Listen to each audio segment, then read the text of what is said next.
Hello friends, मी आलो आहे जय जनेश्वर महाराज मंदिरमध्ये आज चौकटीच्या. आणि इथे मला खूप चांगलं वाटलं आणि अप्रतिम इथलं नैसर्गिक सौंदर्य आहे.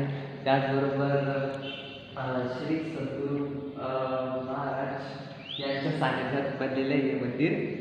आणि हे या मंदिरातलं सभामंडप आहे, तुम्ही पाहू शकता. अलग अलग देवी देवतांच्या मूर्त्या तिथे हा मंडप आहे.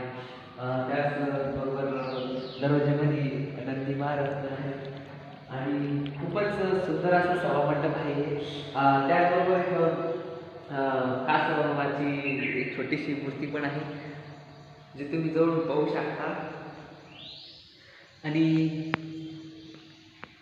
ह्या मंदिरातील सगळ्यात खास गोष्ट म्हणजे इथलं शिवलिंग, जे आतून तुम्ही पाहू शकता गाभाऱ्यात इथे आहे.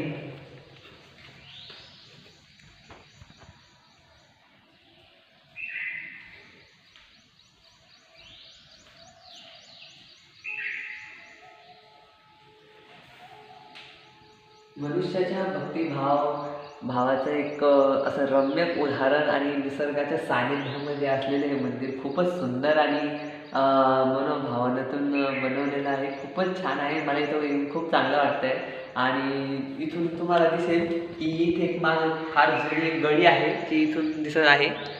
इथं पाण्याची व्यवस्था पण आहे. आणि त्याचबरोबर पलीकडं एक होम म्हणजे होमसाठी मंडप बांधलेलं आहे, तुम्ही पाहू शकता.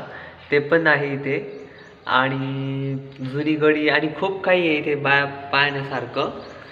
आणि जर समर हॉलिडे आणि रिकामा टाईम असला तर तुम्ही बी इथं या आणि इकडे येऊन सनी तुम्ही इथं म्हणजे वेळ व्यतीत करा. तुम्हाला खूप चांगलं वाटेल.